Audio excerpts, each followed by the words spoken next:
Hey guys, welcome back to the channel. मैं आदित्य गुप्ता आ चुका हूँ एक और नई वीडियो के साथ। आज की वीडियो में आप लोगों को, क्योंकि अब लास्ट कुछ ही दिन बचे हैं आपके एग्ज़ाम के लिए और आपके पास बिल्कुल टाइम नहीं है, अभी आप तो रिवाइज कर रहे होंगे अकाउंट्स, तो मैं आप लोगों को बेसिक इंपॉर्टेंट टिप्स बताने वाला हूँ और स्ट्रैटेजी तो बताऊँगा।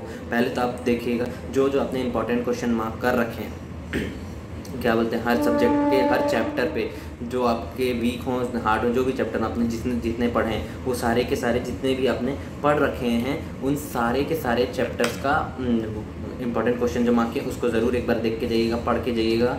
हो सके तो कोई क्वेश्चन को बना के जाइएगा। अगर आपके पास टाइम हो, आप बचा पाओ तो बिफोर एग्ज़ाम आप क्या करिएगा, या तो प्रेयर करके जाइएगा घर से। इसके बाद आप क्या करेंगे, जो भी आपको एमपी क्वेश्चन कहीं से मिली होंगी आप एमपी क्वेश्चन ज़रूर करके जाइएगा, क्वेश्चन प्रैक्टिस ज़रूर करके जाइएगा एग्ज़ाम से पहले। एग्ज़ाम होने से पहले मतलब 1 डे बिफोर एग्ज़ाम जो 1.5 डे का आपके पास टाइम रहता है उस पर ज़रूर क्वेश्चंस को प्रैक्टिस करिएगा। मतलब बनाइएगा पूरा नहीं, लेकिन कुछ क्वेश्चंस को ज़रूर ट्राई करके देखिएगा और समझिएगा कि कैसे क्वेश्चन बनता है। इससे वेट, अगर आपने वीडियो यहाँ तक देख ली तो ज़रूर इस वीडियो को लाइक करिएगा, चैनल को सब्सक्राइब करिएगा। और एक बात बता दूं, आप कमेंट करके ज़रूर बताइएगा कि आपको ये वीडियो कैसी लगी। अभी कमेंट सेक्शन पे मैं आप लोगों के लिए एनी टाइम अवेलेबल हूँ, नहीं तो आप इंस्टा पे भी रिप्लाई कर सकते हैं, मैसेज बेनिफिट होगा। अब यहाँ मैं रजिस्टर वाइज आता हूँ, मतलब आपका हर चैप्टर हर सब्जेक्ट का रजिस्टर वाइज बता रहा हूँ। पहले तो अकाउंट्स पेपर है, तो सबसे पहले तो क्या है, मॉड्यूल की जो एमपी क्वेश्चन टीचर्स ने आपको मार्क कराए होंगे। अगर आप अलग अलग फैकल्टीज, मतलब आप अलग अलग फैकल्टी से ही पढ़े हो तो आपको अलग अलग क्वेश्चन मार्क कराए होंगे, तो आप अपने हिसाब से चेक करिएगा कौन से क्वेश्चन आईएमपी हैं। अब ऐसा नहीं कि सारे आईएमपी क्वेश्चन करने, आपको जो वेरी आईएमपी लगे, जो आपको लग सकता है कि हाँ ये थोड़ा ट्रिकी है मेरे लिए, वो क्वेश्चन को ज़रूर करिएगा। जो क्वेश्चन आप मार्क कर रखे हो ये, फिर क्या है, सबसे पहले तो ये हो गया। फिर इसके बाद क्या है, ब्रांच और डिपार्टमेंटल जो चैप्टर है इसके बहुत ट्रिकी क्वेश्चंस भी आते हैं, साथ ही साथ लेंदी भी बहुत होते हैं, तो इसको प्रैक्टिस अच्छे से आपको करनी है। अगर आप ये चैप्टर क्या, क्योंकि 20 मार्क्स का वेटेज भी रखता है, तो आपको क्या उसके अकॉर्डिंग अपने माइंड को प्रिपेयर करना है और आपको स्पीड मेंटेन पहले से ही करनी है। पहले से ही पेपर को पढ़ लो, या तो आप जो 15 मिनट का टाइम मिल रहा है उस पर आप क्या करिए, या तो वो सारे क्वेश्चंस को पढ़ लीजिए जो कि आपके कंपलसरी हैं, या वो ऑप्शनल क्वेश्चन को देख लीजिए जिसको आपको लीव करना है, जिस पे आपको बिल्कुल ध्यान नहीं देना कि इसको मैं बिल्कुल नहीं देखूंगा, वो कर लीजिए। मेरे साथ क्या हुआ था कि मैं क्या है 15 मिनट पहले तो कंपलसरी पढ़ लिया, अब मेरे को ऑप्शनल में समझ नहीं आ रहा, क्योंकि इसके भी कुछ पॉइंट्स आते हैं उसके भी कुछ पॉइंट्स आते हैं। अब समझ नहीं पा रहा किसके ज़्यादा पॉइंट्स मेरे को आते हैं जो मैं कंसिडर करूँ, इसलिए आप ऐसी गलती मत करिएगा, ज़रूर इसको ध्यान करिएगा। और अगर एक और अच्छा बेसिक टिप आपको मैं बता रहा हूँ, या एडवांस टिप मान लीजिए इसको, जैसे अगर आपका कंपलसरी क्वेश्चन पे कोई एएस का रेफरेंस है या कोई ऐसा मिलता जुलता क्वेश्चन आपको और एक मिल रहा है, तो आप देखिएगा अगर ये क्वेश्चन आपसे कंपलसरी वाला बहुत अच्छे से बन गया, या आप इसका 80 to 90% भी अच्छा बना लिया ना, तो आप वो क्वेश्चन को अटेम्प्ट करिएगा। क्या, क्योंकि यही आपने बनाया है तो अब ये भी आपसे अच्छे से बन सकता है। अकाउंट्स में आप ये कर सकते हैं। फिर क्या है, एएस की थ्योरी को अच्छे से पढ़ के जाइएगा। और एएस की थ्योरी को क्या करिएगा, ऐसा नहीं कि एग्ज़ाम से मॉर्निंग का समय होगा ना, उसमें एएस के जो आपको लगते हैं आईएमपी उसको ज़रूर रीड करिएगा, पढ़ लीजिएगा, और नहीं तो बाकी तो आप अपने हिसाब से उसको प्रिपेयर कर सकते हैं। फिर लॉ के रजिस्टर आपने बनाया होगा, अपने हिसाब से नोट्स लिखे होंगे, अगर नोट्स लिखे तो उसको गो थ्रू बहुत अच्छे से करिएगा, क्योंकि आपको वही चीज़ें एग्जाम के हॉल में ऐसे याद आती है कि हाँ मैं कुछ यहाँ पर लिख के रखा था, ऐसे वाले पॉइंट्स हिट हो रहे हैं, तो आप वो सारी चीज़ें लिख सकते हैं। अगर आपने समरी बनाई है तो वो करिएगा। और आप क्या है, लॉ में ऐसा होता है कि एमसीक्यू थोड़े से ट्रिकी होते हैं, लेकिन इतना नहीं होता कि आप नहीं बना सकते। एमसीक्यू में आप बहुत अच्छे मार्क्स स्कोर कर सकते हो, जिससे आपको लॉ में एग्जामिशन आ सकती है। लॉ में क्या है, कुछ क्वेश्चंस आजकल थोड़े ट्रिकी एंड पे डालने लगा, लेकिन एमसीक्यू आपको मार्क्स दिला के जाता है। और केस बेस्ड स्टडीज़ को आप कैसे, मतलब जो केस बेस्ड क्वेश्चन है उसको पढ़ने का एक सबसे अच्छा ट्रिक है कि आप पहले क्या करिए, क्वेश्चन पढ़िए कि क्या क्वेश्चन पूछ रहा है। वो क्वेश्चन अगर आपको समझ में आए कि क्या क्वेश्चन पूछ रहा है ना, तो आप पूरा केस स्टडी पढ़ने का ज़रूरत नहीं पड़ेगा। आपको थोड़ा बेसिक्स से देखोगे ना तो पता चल जाएगा अच्छा ऐसा कुछ पूछ रहा है। लेकिन केस बेस्ड स्टडी का एक और लॉस भी है आपके पास कि आपको पूरा केस को पढ़ना ही पड़ेगा, तब आपको समझ में आएगा क्वेश्चन क्या पूछ रहा है। दो चीज़ें होती है, एक तो क्वेश्चन वो खुद बता देता है केस वाला, या दूसरा ये होता है कि वो खुद नहीं बताता, आपको ढूंढना पड़ता है क्वेश्चन इनका आस्क क्या है, तो उसके हिसाब से आपको समझना पड़ेगा लॉ के लिए। और लॉ में इतना कुछ हार्ड नहीं होता, ना रॉन्ग चेकिंग होती है, बस आप याद रखिएगा सेक्शन गलत कोट मत करिएगा। और अगर आपने कुछ चैप्टर के सेक्शन बहुत अच्छे पढ़ रखे हैं तो आप उसके ज़्यादा से ज़्यादा सेक्शन कोट करने की कोशिश करिएगा,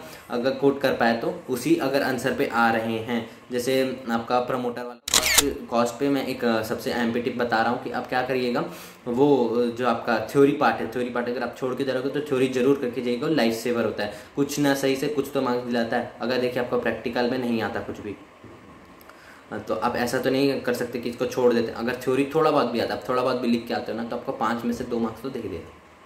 थ्योरी में मान लो मार्क्स मिले ना मिले स्टेप मार्किंग के कारण, आपको फिर अपने जो क्वेश्चन मार्क कर रखें वो ज़रूर ध्यान से देख के जाइएगा, सारे मेथड्स को समझ के जाइएगा। क्या है आपका जो क्वेश्चन ओवरहेड्स सारे इसके जितने मेथड्स हैं उस हिसाब से सर्विस कॉस्टिंग, स्टैंडर्ड, मार्जिनल, इन सारे चैप्टर्स के जो अच्छे मार्क्स के क्वेश्चंस आते हैं उनके आते हैं चैप्टर्स के, तो उनके जो आपको हार्ड लगे या को एक बार प्रैक्टिस करके जाइएगा, समझ के जाइएगा। आप मेनली फोकस करिएगा कि आप एग्जाम से पहले जो है क्वेश्चन ज़रूर बना के जाएँ, हर चैप्टर के एक एक क्वेश्चन तो ज़रूर बना के जाए, बना के इन द सेंस लिख के नहीं, जो आप समझ के कि कैसे बन रहा है, तो इससे क्या आपको एग्जाम में रिकॉल करने में और बनाने में आसानी भी होगी और आप पेपर बना भी पाओगे। और कुछ क्वेश्चन को ज़रूर राइटिंग में बना के जाइएगा, क्योंकि अभी आपकी अगर राइटिंग प्रैक्टिस नहीं हुई होगी उस सब्जेक्ट की, तो आपको क्या है बहुत ज़्यादा टफ और चैलेंजिंग मानते हैं सब लोग पेपर को। लेकिन क्या है आप लोग अगर मॉड्यूल के सारे क्वेश्चन अच्छे से किए होगे ना तो बहुत ईजी पड़ता है टैक्स की बात यही कर रहा हूँ, क्योंकि अभी जो पिछले अटैम्प्ट में मतलब थोड़ा आईडीटी का पेपर अजीब सा आया था, लेकिन इस बार का आईडीटी का पेपर ठीक था।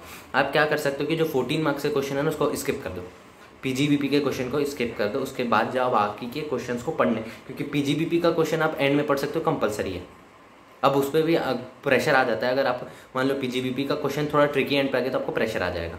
लेकिन आपको क्या करना है कि इसके दोनों method, direct method, indirect method में जो पीजीबीपी बनता है उसके हिसाब से जाना है। साथ ही साथ आपको एटलीस्ट टाइम को बार बार मेंटेन करना है। टैक्स के पेपर में टाइम मेंटेनेंस सबसे ज़रूरी है, टाइम का मैनेजमेंट बहुत ज़रूरी है। आप नहीं तो टाइम निकल जाएगा, आपका पेपर नहीं होगा, इसलिए ज़रूर टाइम का ध्यान रखिएगा। और जो बड़े बड़े क्वेश्चन होते हैं, जो बड़े बड़े एकदम क्वेश्चन होते हैं, या आपको मान लो कुछ वो नहीं आ रहा, जैसे पीजीबीपी का हम लोग लिखते हैं फिर नोट्स डालते हैं ना कि ये इसका रेफरेंस है, इस सेक्शन के तहत इसको हटाया गया कि आप इसको इनकम नहीं मान सकते, तो वो सारी चीज़ें का अगर आपको सेक्शन नहीं आ रहा ना तो बिल्कुल प्रेशर मत लीजिएगा। आप उसको नॉर्मल लाइन पर भी लिख के आ जाएंगे ना तो उस पर मार्क्स मिलते हैं। ऐसा नहीं कि मार्क्स नहीं मिलते, भले हाफ मार्क्स कटेंगे लेकिन मार्क्स मिलते हैं। 14 में से कम 10 मार्क्स मिल जाएंगे अगर आपने पूरा सही बनाया और अच्छे से बनाया तो, और वो नोट्स लिख दिया, सेक्शन नहीं कोट किया। और अगर मान लीजिए आपका सही पूरा भी नहीं बना तो 8 मार्क्स तो मिनिमम मिल जाता है। मैक्सिमम का भरोसा नहीं, अपने हिसाब से जो चेकिंग होती है। जैसे आपके पास अकाउंट्स में अभी टाइम है, एडवांस अकाउंट में टाइम नहीं होता, तो आप क्या करिएगा, सुबह मॉर्निंग जितना आपसे हो सकेगा, जितना आप कंप्लीट कर पाओगे, फिर उसके बाद एएस उठाइएगा। क्या एएस थोड़ा ब्रश अप हो जाएगा, आपको याद रहेगा और आपके पास बेनिफिट रहेगा कि आप एएस अच्छे से पढ़ पाओ।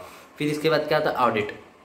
कुछ जो चैप्टर्स हैं जैसे चैप्टर 6, 9, 10, 12, 13 ये बहुत वेटेज के होते हैं और बहुत बड़े बड़े चैप्टर और थोड़े ना अजीब से चैप्टर। 6 तो हो भी जाता है जो अपना ऑटोमेटेड इन्वायरमेंट वाला, 9 बहुत लेंथी है, 10th भी अच्छा चैप्टर है, 12th भी अच्छा चैप्टर है, 13 भी अच्छा चैप्टर है। इसके वेटेज अच्छे आते हैं और मार्क्स भी अच्छे आते हैं, तो आपको इसको ज़्यादा से ज़्यादा देखना। और इसके पास्ट ईयर पेपर अगर आप नहीं किए हैं तो एक बार ज़रूर देख के जाइएगा किस टाइप के पेपर आते हैं। 2-3 अटैम्प्ट के पेपर देख लीजिएगा, आपको पता चल जाएगा कैसे क्वेश्चन आते हैं। EISM में आपने EIS किसी से पढ़ी है, मतलब उनके बुक हैं आपके टीचर्स के पास, तो उसको अच्छे से रिवाइज करिएगा। साथ ही साथ उसके MCQ पे स्कोर करने का सोचिएगा, क्योंकि क्या इसकी चीज़ें मेमोराइज रखने में थोड़ा हार्ड होता है। मेरे लिए खुद होता था तो भी वही होता होगा, अगर नहीं होता है तो आप अपने हिसाब से देखिएगा। अगर आपको EIS अच्छा लगता है तो, क्योंकि मैं EIS का 3rd चैप्टर और 5th चैप्टर छोड़ के गया था और 1 का भी थोड़ा बहुत पढ़ के गया था, बाकी SM जो है मैं पूरा पढ़ के गया था। लेकिन क्या EIS पढ़ने के कारण मेरा SM भी थोड़ा डगमगा सा गया था, इसलिए आप अपने हिसाब से देख लीजिएगा। और SM में क्या है, SM का पेपर आप बहुत अच्छे से कर सकते हो अगर आप SM पे अच्छा फोकस भी करो। सबसे मेन तो चैप्टर 4, 5 और 6 से क्या है, अधिकतर केस बेस्ड स्टडी क्वेश्चन आते हैं, अधिकतर क्वेश्चन, क्योंकि वो अच्छा चैप्टर भी है, मस्त चैप्टर भी है और उससे क्वेश्चन बहुत अच्छे अच्छे बनते भी। तो आप एक बार उसको देख लीजिएगा और उसके पास्ट ईयर पेपर को भी देख लीजिए। तो सबसे बेहतरीन बात ये है कि FM का पेपर हार्ड आता ही है, अभी आ भी रहा है। कुछ समय से FM का पेपर 1 या 2 मतलब 5 मार्क्स के लिए भी या 10 मार्क्स के लिए भी हार्ड हो जाता है ना पेपर, तो पूरा पेपर हार्ड लगने लगता है। तो आप इसके लिए क्या कर सकते हो, जो चैप्टर जो आपको हार्ड क्वेश्चन लग रहा है ना उसको थोड़ा समय से के लिए स्किप कर दीजिए।